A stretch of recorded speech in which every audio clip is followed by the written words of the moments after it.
నారాయణ నారాయణ. ఏమిటి మునీంద్ర ఇంకా ఇక్కడే ఉన్నారు? శ్రీమన్నారాయణుణ్ణి దర్శించ వెళ్ళలేదా? నేనెందుకు వెళ్ళాలి? అతడే వచ్చి నన్ను కలుసుకోవాలని చెప్పమని ద్వారపాలకులను ఆజ్ఞాపించి వచ్చాను. ఆ మునీంద్ర, ఏమిది? 1000 సంవత్సరాలు తపస్సు ఆచరించిన ఆయన దర్శన భాగ్యం లభిస్తుందా లేదా అని దేవదానవ మానవులందరూ కన్నులు కాయలు కాచేలా చూస్తున్నారే, అటువంటిది సర్వాంతర్యామి అయిన ఆ నారాయణుణ్ణే వచ్చి మిమ్మల్ని కలుసుకోమని చెప్పారా? ఇందులో ఆశ్చర్యపడవలసినది ఏమున్నది నారదా? నేను అల్పుడను కాను, ఎవరికీ బానిసను కాను. ఋషిమునులలో శ్రేష్ఠుడను నేనే. నారాయణ నారాయణ. మునీంద్ర, మహాతపస్వి అయిన తమరి నోటి నుండి నేనన్న అహంకారపు మాటలా? లోకంలో మహిమగలవారు తమ గురించి చెప్పుకోవడంలో ఏ తప్పు లేదు. అర్హత ఉన్నవారు అహంకరించడంలో ఎలాంటి తప్పు లేదు. నారాయణ నారాయణ. మునీంద్ర, దురహంకారమైన ఇటువంటి మాటలు మీ నోటి నుండి వస్తాయని ఎన్నడూ అనుకోలేదు. నారదా, నీ ఒక్క వేణే కాదు, ఈ భూమండలంలోని ప్రతి ఒక్కరూ కలి అయిన మహాని ఉచ్చరించవలసిందే. ఎందుకలా నోరు తెరుస్తావు? నా పేరును ఉచ్చరిస్తావా లేక నిన్ను హింసించమంటావా? వద్దు నాయనలారా, వద్దు వద్దు వద్దు వద్దు నాయన. ఉచ్చరించు. మునివర్యా, పలుకో. అంటానులే, అంటాను. కళ్యాణమహ. సక్రమంగా ఉచ్చరించు. అంటాను. కళ్యాణమహ కళ్యాణమహ కళ్యాణమహ కళ్యాణమహ. ఏమిటి మునీంద్ర, ఎందుకు మీరు ఇలా అశాంతితో అటు ఇటు తిరుగుతున్నారు? నేను హెచ్చరించి వచ్చినా కూడా ఆ విష్ణువు ఇంకా నా కడకు రాలేదు. నాకు బాగా తెలుసు, అతడు ఖచ్చితంగా రాడు. ఏమిటి? నన్ను చూడటానికి అతగాడు రాడా? అవును, రానే రాడు. జయ విజయులు వెళ్లి చెప్పినా సరే, ఒక సామాన్య ముని కొరకు మనం వెళ్ళుటోయ్ అనే గర్వంతో క్షీరసాగరంలో తన పత్తితో సరస సల్లాపాలు ఆడుతూ ఉంటాడు. అతడికి అంత అహంకారమా? నన్ను కలవటానికి ఇంతటి తిరస్కారమా? నారాయణ,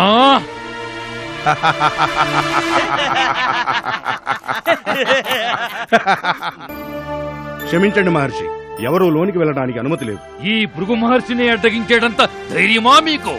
ఇది శ్రీమన్నారాయణుని ఆజ్ఞ మహర్షి. నారాయణుని ఆజ్ఞ అయితే నాకేమి?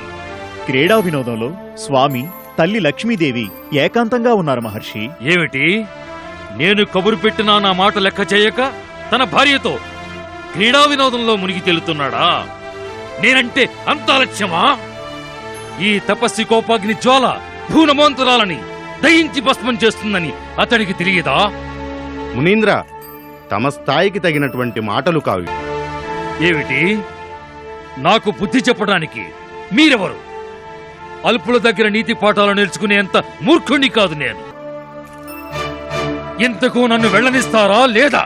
లేదు లేదు లేదు. ఏయ్ అల్పజ్ఞులారా, నన్నే మీరు అడ్డగిస్తారా? ఈ భృగుమునే అవమానపరుస్తారా? మీకు తగిన శాస్తి చేస్తాను. ఇదిగో ఇదే నా శాపం. భూలోకంలో మీరు బండలుగా పడుండండి.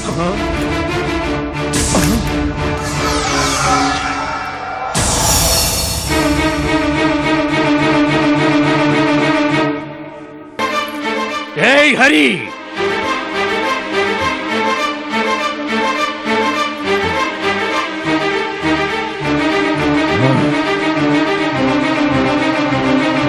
హరి!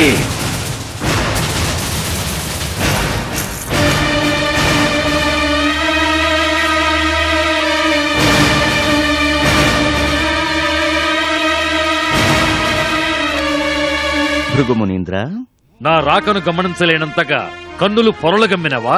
లేక నా రాక తెలిసియు అలసత్వంతో నన్ను అవమానించాలన్న దురుద్దేశ్యమా? దుష్ట కార్యం చేసింది కాక నా స్వామినే ఆక్షేపిస్తున్నావా మూర్ఖముని? నిన్నెవరి లోనికి రానిచ్చినది? తపోబలంతో సర్వశక్తులు పొందగలిగిన ఈ భృగుమునిని అడ్డుకోగల ధైర్యం ఎవరికుంది? అడ్డుకున్నవారు బండలుగా మారి తమ ప్రారబ్ధాన్ని అనుభవిస్తున్నారు. నీ అహంకారాన్ని అణచివేస్తాను. నేను సదా నివాసముండే నా స్వామి వక్షస్థలంపై నీ దుష్ట పాదాన్ని పెట్టినందుకు నీకు తగ్గ గుణపాఠం చెప్తాను. తపోశక్తి కలదన్న అహంకారంతో రాక్షసుల్లా ప్రవర్తించిన నిన్ను నా శక్తిని లెక్క చేయక నీ దూషణలతో నన్ను అవమానపరిచినందుకు నీకు సరి అయిన పాఠం చెబుతాను. నీ ప్రేమలో మైమరిచి ఈ హరి నన్ను గమనించక అవమానపరిచాడు కదూ. ఏ పతి వ్యామోహంలో పడి నన్ను నీచంగా అవమానించావో ఆ పతి నుండి నీవు దూరమై నానా విధమైన కష్టాలు అనుభవింతువుగాక. ఇదే నా శాపం.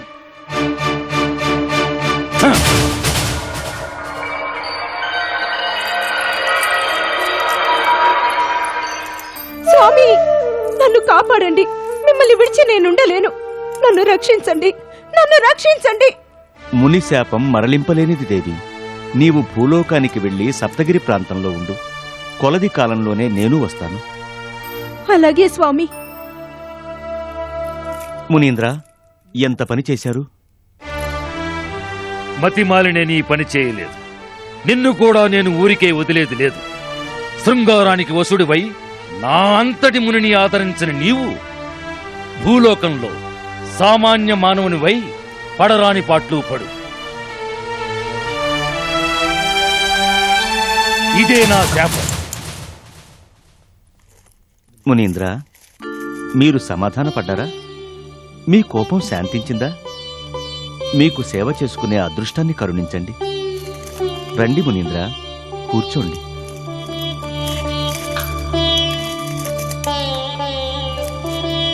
నా కఠినమైన దేహాన్ని తాకి తమ కోమలమైన ఈ పాదానికి ఎంత బాధ కలిగిందో ఏమో.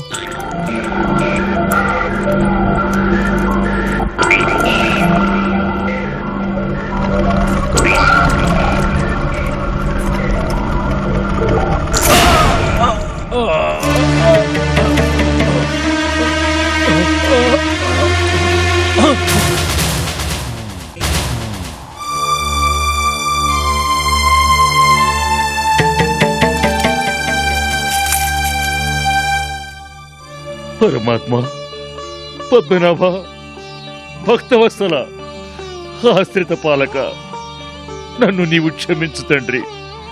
నన్ను నీవు క్షమించు. నేనసలు ఇక్కడికి వచ్చిన ఉద్దేశ్యమేవి, చేసిన కార్యమేవి? అయ్యో, నన్ను క్షమించు దేవా. నీవు నన్ను క్షమించు తండ్రి, క్షమించు. బాధపడకండి మునీంద్ర. ఇది మీరు ఉద్దేశపూర్వకంగా చేసిన అపరాధం కాదు. కలి ప్రభావం వల్ల ఇలా ప్రవర్తించారు. మీ ప్రమేయం లేకుండా జరిగిన ఘటన ఇది. లోక కళ్యాణార్థం మీరు ఒక కారణమయ్యారు, అంతే. ఇది కలిని కట్టడి చేయడానికి నాంది లాంటిది. ధన్యుడునైతిని దేవా, ధన్యుడునైతిని. ధన్యోస్మి దేవా, ధన్యోస్మి, ధన్యోస్మి దేవా.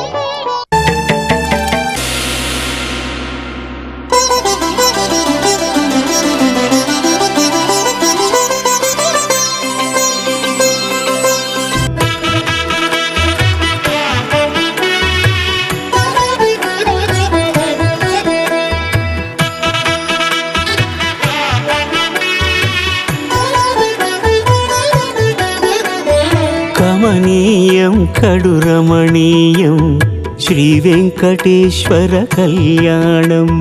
కమనీయం కడురమణీయం శ్రీ వెంకటేశ్వర కళ్యాణం. ఎదలోని సిరినేడు శ్రీదేవి కాగా పాలించు భువనం భూదేవిగా. కమనీయం కడురమణీయం శ్రీ వెంకటేశ్వర కళ్యాణం.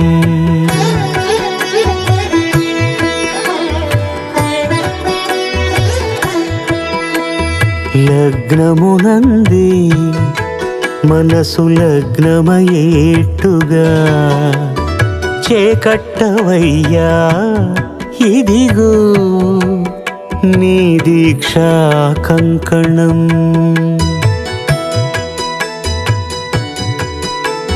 సిరులాలి వేణికి మరుల పూబోణికి కట్టవయ్య స్వామి దీక్షా కంకణం. అది ఏ పెండికి అంకురార్పణం. కమనీయం కడురమణీయం శ్రీ వెంకటేశ్వర కళ్యాణం.